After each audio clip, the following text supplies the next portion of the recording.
अस्सलाम वालेकुम, सत श्री अकाल, नमस्कार दोस्तों, स्वागत है आपका यूएई के नंबर 1 हिंदी समाचार चैनल में। अगर आपने चैनल सब्सक्राइब नहीं किया तो प्लीज चैनल सब्सक्राइब करें, घंटी जरूर बजाएं जिससे आप तक पहुंचे आपकी खबरें आपके लिए आपके अपने नंबर 1 यूएई के हिंदी समाचार चैनल यूएई समाचार पे।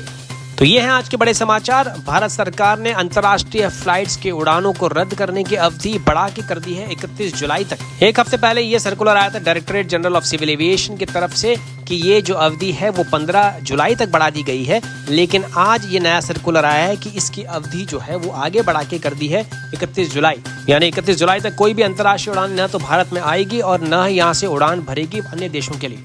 हालांकि director general of civil aviation ने यह भी कहा है कि अलग अलग सेलेक्टेड रूट्स पे अंतर्राष्ट्रीय उड़ानों को परमिशन दी जाएगी केस टू केस बेसिस पे, सिचुएशन को देखते हुए कि अगले कंट्री के अंदर, अगले देश के अंदर कोविड-19 या कोरोना वायरस के कितने केसेस एक्टिव हैं और क्या प्रिकॉशन या क्या दिशा निर्देश जारी किए गए हैं वहाँ पे सिचुएशन को कंट्रोल करने के लिए। क्योंकि पिछले महीने श्री हरदीप सिंह पुरी जो कि सिविल एविएशन मिनिस्टर हैं भारत सरकार में, उन्होंने कहा था कि इंटरनेशनल उड़ानें जो हैं वो इस सिचुएशन पे डिपेंड करती है कि विदेशों से कौन से कंट्री, कौन से देश से सबसे ज्यादा ट्रैफिक डिमांड होती है और दोनों देशों के बीच में किस तरीके के संबंध हैं, उसके हिसाब से अरेंजमेंट्स का जायजा लेने के बाद ही अंतर्राष्ट्रीय उड़ानों पे कोई फैसला लिया जाएगा। दुबई इकोनॉमी ने शुक्रवार को अनाउंस किया है कि जितने भी रिक्रिएशनल यानी मनोरंजन की एक्टिविटीज हैं, जिसके तहत summer camps, spa, massage centre, indoor theme park ये खोले जाएंगे बिल्कुल कड़े नियमों के अंतर्गत शनिवार से के तहत। जितने भी इंडोर खेलने की जगह है, खेलकूद की जगह है, वर्चुअल रियलिटी यानी कि जो गेम्स खेले जाते हैं बिल्कुल एयर कंडीशन एनवायरनमेंट में, चाहे वो फुटबॉल हो, चाहे वो क्रिकेट हो या कोई भी खेल कूदने की फैसिलिटीज हो, वो सारे खोले जाएंगे।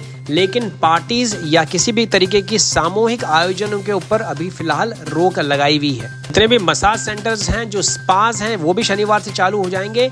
जो होटल्स के अंदर मौजूद हैं, जो शॉपिंग मॉल्स में मौजूद हैं, जो grade A and B list के स्पा हैं, सलून हैं। हालांकि steam room, sauna, ice room, jacuzzi, Moroccan bar, Turkish हमाम जैसी फैसिलिटीज हालांकि अभी लिस्ट में नहीं इंक्लूड की गई है। अबू धाबी की department of municipality and transport ने शुक्रवार को एक ट्वीट के जरिए ये बयान जारी किया है कि जितने भी पार्क्स हैं, पब्लिक पार्क, बीचेस, वहां पे कोविड-19 के टेस्ट की आवश्यकता नहीं है प्रवेश करने के लिए। जैसा कि 2 दिन पहले मैंने बताया था कि उन्होंने पहले ये जब बयान जारी किया गया था कि इन सारी पब्लिक प्लेसेस पे एंटर करने के लिए, प्रवेश करने के लिए कोविड-19 का नेगेटिव टेस्ट होना जरूरी है। लेकिन आज उन्होंने ट्विटर के हवाले से अबू धाबी मीडिया ऑफिस ने ये कहा है कि अब एंटर करने के लिए, प्रवेश करने के लिए किसी भी किस्म के कोविड-19 टेस्ट की आवश्यकता नहीं है। आज तकरीबन 185 सबसे जरूरतमंद अप्रवासी भारतीयों ने उड़ान भरी दुबई से कोचिंग के लिए। इस फ्लाइट को झंडी दिखाई श्री विपुल ने, जो कि कौंसल जनरल हैं, और 2-4 दिनों के बाद में ये वापस भारत शिफ्ट हो रहे हैं, इनका तबादला हो गया है। सारे जरूरतमंद लोगों को बिल्कुल मुफ्त टिकट मुहैया कराई गई। ये एक इनिशिएटिव था J&J मार्केटिंग LLC और इसके साथ में इनको सपोर्ट दिया सारे समाज सेवी संस्थाओं ने। इसमें इनकास, वर्ल्ड मलयाली फोरम, आकाफ और मीडिया ऑर्गेनाइजेशंस शामिल थी। जानकारी दी J&J मार्केटिंग के मैनेजिंग डायरेक्टर श्री जीजी वर्गीस ने। इसी में से एक यात्री श्री राजेश मोहनन 39 साल के, जो यूएई में आए थे विजिट वीजा पे मार्च 10 तारीख को नौकरी की तलाश में, लेकिन कोरोना वायरस के महामारी के चलते ये यहाँ पे अटक गए। ये वापस भारत नहीं जा पाए और सरवाइव करने के लिए बिल्कुल भी टिकट के पैसे नहीं बचे और ये बहुत ही सही समय पे इनको मदद मिली और ये अब लौट गए हैं वापस कोची के लिए दुबई से। हालांकि इस फ्लाइट पे उड़ान भरने वाले अधिकांश रूप से लोगों का कहना था कि वो वापस लौटेंगे यूएई जॉब की तलाश में जैसी सिचुएशन में बेहतरी होती है। शारजा इंटरनेशनल एयरपोर्ट से दक्षिण भारत के अलग अलग शहरों के लिए एयर इंडिया एक्सप्रेस की उड़ान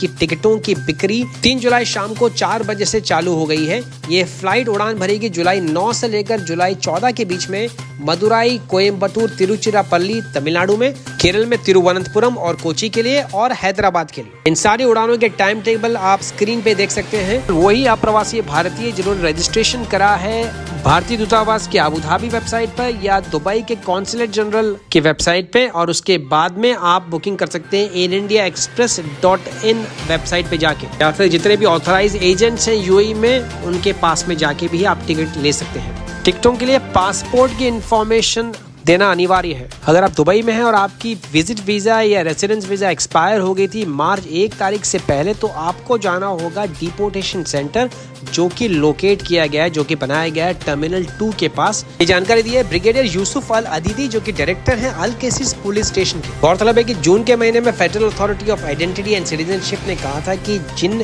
किसी भी व्यक्ति की एंट्री और रेजिडेंसी परमिट एक्सपायर हो गई है मार्च 1 तारीख से पहले, उनको किसी भी किस्म का कोई भी फाइन या कोई भी मुकालफा नहीं देना पड़ेगा। उनको केवल पासपोर्ट की कॉपी और एयरलाइन टिकट दिखाना होगा देश से बाहर जाने के लिए। इसी के बाद में एक और शाही फरमान भी जारी किया गया था, रॉयल डिक्री जारी की गई थी। यूएई के राष्ट्रपति हिजान शेख खलीफा बिन जायद अल नहयान ने इसी साल मई 2020 में। तो इसी के तहत अगर आप दुबई से उड़ान भर रहे हैं तो आपको टर्मिनल 2 पहुंचना होगा 48 घंटे से पहले आपके फ्लाइट की उड़ान भरने से। और अगर आप जा रहे हैं अबू धाबी, शारजा और रास अल खीमा एयरपोर्ट पे, तो आपको तकरीबन 6 घंटे से भी पहले पहुंचना होगा इन सभी एयरपोर्ट्स पे सारी फॉर्मेलिटीज पूरी करने के लिए।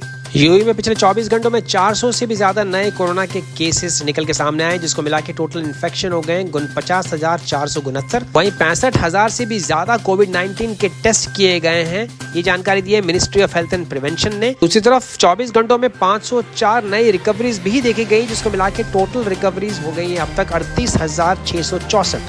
इसी के साथ 10,805 टोटल एक्टिव केसेस हैं फिलहाल संयुक्त अरब अमीरात में। इनका देश के अलग अलग हिस्सों में बेहतरी से इलाज चल रहा है। अबू धाबी ड्यूटी फ्री का 15 मिलियन दिरहम का राफेल टिकट खुला श्री नौफल मयान कलाथिल, जो कि अप्रवासी भारतीय हैं केरल से, और जीतने वाले टिकट नंबर था 101341, जो कि उन्होंने खरीदा था 19 और लोगों के साथ मिलकर जून 25 तारीख को। इसी के साथ पूरे बिग टिकट के इतिहास में पहली बार ऐसा हुआ है कि दूसरे टिकट के लिए 4 लोगों को प्राइज दिए गए 1-1 लाख दिरहम के। इनके नाम इस प्रकार हैं: श्री संजीवा थीवेंद्रा भारत से, मुबाशिर अजमतुल्ला पाकिस्तान से, अब्दुल सत्तार कडापुरन हुसैनार भारत से और जोआन नवारो फिलीपीन से। अगर आप यूएई रेजिडेंट वीजा होल्डर हैं और अपने देश लौटना चाहते हैं तो ये 7 रीजंस दिए हैं नेशनल इमरजेंसी क्राइसिस और डिजास्टर मैनेजमेंट अथॉरिटी ने, जिसके तहत आप एप्लीकेशन अप्लाई कर सकते हैं एग्जिट रजिस्ट्रेशन सर्विस पे federal authority for identity citizen की वेबसाइट यानी ICA की इस वेबसाइट पर, और आप जा सकते हैं अपने देश। ये रीजंस इस प्रकार हैं: नंबर 1 पे है एजुकेशन, नंबर 2 पे medical treatment, number 3 diplomatic mission के तहत, नंबर 4 पे ऑफिशियल गवर्नमेंट बिजनेस के तहत, नंबर 5 पे प्राइवेट सेक्टर का बिजनेस ट्रैवल है, आपका जरूरी काम है कंपनी का, नंबर 6 बिजनेस ट्रैवल कमर्शियल और इकोनॉमिक सेक्टर्स में, नंबर 7 पे वो अप्रवासी सिटीजन्स जो कि अपने देश जाना चाहते हैं अपने परिवार से मिलने के लिए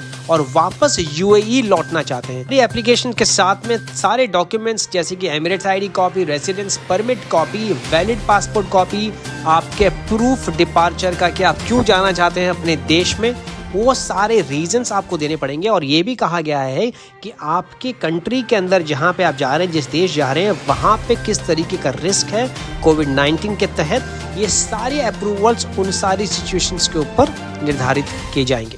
भारत के पूर्वी राज्यों के लिए भी पहली बार 2 चार्टर फ्लाइट से उड़ान भरी, जिसमें पहली फ्लाइट थी एयर अरेबिया के शारजा से बागडोगरा के लिए, जिसमें 215 यात्रियों ने उड़ान भरी, और दूसरी फ्लाइट थी फ्लाई दुबई की, दुबई से गुवाहाटी के लिए, जो कि असम की राजधानी है, जिसमें 189 यात्रियों ने उड़ान भरी। दोनों फ्लाइटें अपने आप में ऐतिहासिक फ्लाइट थी, क्योंकि इससे पहले भारत के पूर्वी राज्यों के लिए, भारत के नॉर्थ ईस्टर्न स्टेट्स के लिए एक भी फ्लाइट पहले संचालित नहीं की गई थी। और इन दोनों फ्लाइट का संचालन किया गया था समाज सेवी संस्थानों और लोकल वॉलंटियर्स ने मिलके। ये वंदे भारत मिशन के तहत नहीं ऑर्गेनाइज की गई थी। हालांकि minister of external affairs, consulate general of Dubai Shri Vipul ने काफी बड़ा योगदान दिया इन दोनों फ्लाइट्स को ऑर्गेनाइज करने के लिए। तो ये थे अब तक के मुख्य समाचार। अगर आपने चैनल सब्सक्राइब नहीं किया है तो प्लीज सब्सक्राइब करें, नीचे लाल रंग का बटन दबाएं, उसके पास में लगी हुई घंटी को जरूर दबाएं, जिससे आप तक पहुंचे सबसे पहले सबसे बड़ी यूएई की वो खबरें जिसका सीधा सरोकार है आपसे। मैं विजय चौधरी लेता हूं आपसे इजाजत। मैं मिलूंगा कल नए ताजा समाचारों के साथ। तब तक रखें अपना ख्याल। सत श्री अकाल, शबा खैर, नमस्कार।